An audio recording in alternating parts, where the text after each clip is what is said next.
الحمد للہ رب العالمین والصلاة والسلام علی سید المرسلین اما بعد۔ سب مسلمان یہ جانتے ہیں کہ اللہ تبارک و تعالی نے مصیبت آنے پہ صبر کرنے کا حکم دیا ہے، اور نوحہ کرنے سے، مصیبت آنے کی وجہ سے، رخسار پیٹنے سے، گریبان پھاڑنے سے، جہریت کے بول بولنے سے شریعت نے سختی کے ساتھ روکا ہے۔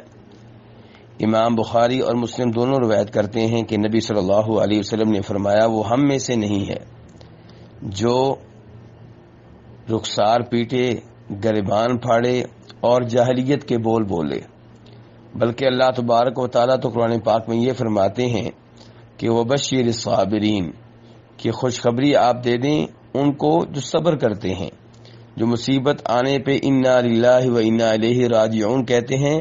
اللہ فرماتے ہیں انہی پہ رب کی رحمتیں نازل ہوتی ہیں۔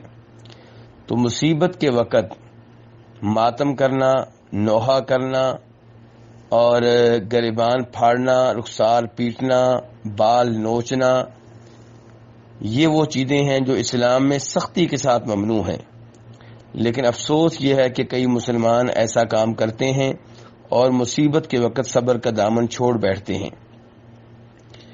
ایک بہن نے یہ سوال کیا ہے کہ اگر رخسار پیٹنا مصیبت کے وقت اور ماتم کرنا ممنوع ہے تو پھر اللہ تبارک و تعالی نے سورہ ذاریات میں جناب ابراہیم علیہ السلام کی بیگم کے بارے میں یہ جو کہا ہے کہ فَأَقْبَلَتِ امْرَأَتُهُ فِي صَرَّةٍ فَصَكَّتْ وَجْهَهَا وَقَالَتْ عَجُوزٌ عَقِيمٌ، اس آیت کا کیا مطلب ہے؟ اس آیت کا ترجمہ پہلے میں پیش کر دوں۔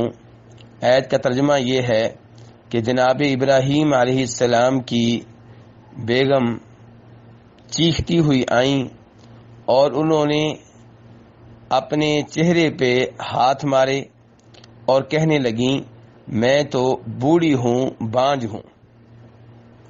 اب یہاں پہ انہوں نے جو چہرے پہ ہاتھ مارے، کیا یہ ماتم تھا؟ کیا کوئی مصیبت تھی جس کی وجہ سے وہ اپنے رخسار پیٹ رہی تھیں؟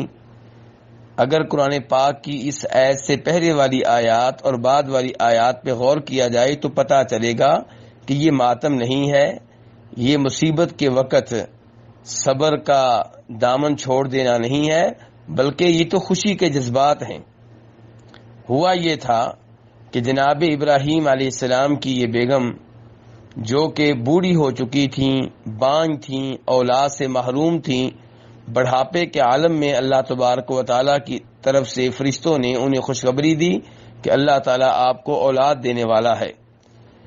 تو جناب سارہ وہ تعجب میں مبتلا ہو گئیں کہ اب جب کہ میں بوڑھی ہو چکی ہوں، بانجھ ہو چکی ہوں، میرے خاوند بھی بوڑھے ہیں، تو میرے گھر میں اولاد ہوگی۔ اسی لیے اللہ تبارک و تعالیٰ نے 12ویں سپارے میں سورہ ہود میں ان کے یہ الفاظ نقل کیے ہیں کہ وہ کہنے لگی ان ھذا لشیء عجیب، یہ تو بڑی عجیب بات ہے۔ تو اللہ تعالیٰ کے فرشتوں نے کہا اتعجبین من امر اللہ رحمت اللہ وبرکاتہ علیکم اہل البیت، کہ آپ اللہ کے معاملے میں تعجب کا مظاہرہ کر رہی ہیں، آپ پہ اور آپ کے گھر والوں پہ اللہ کی رحمتیں اور برکتیں نازل ہوں۔ تو کہنے کا مطلب یہ ہے کہ یہ جو ہاتھ انہوں نے اپنے چہرے پہ مارے تھے، یہ خوشی، تعجب اور مسرت کی وجہ سے، اس کا ماتم سے، مصیبت سے کوئی تعلق نہیں ہے۔ تو اس آیت کو بنیاد بنا کر یہ کہنا کہ ماتم کرنا جائز ہے، یہ بالکل غلط ہے۔ اللہ تبارک و تعالی ہمیں ماتم سے، نوحہ سے اور مصیبت کے وقت بے صبری کا مظاہرہ کرنے سے محفوظ رکھے۔ وصلی اللہ تعالی علی نبیہ محمد وآلہ وصحبہ اجمعین۔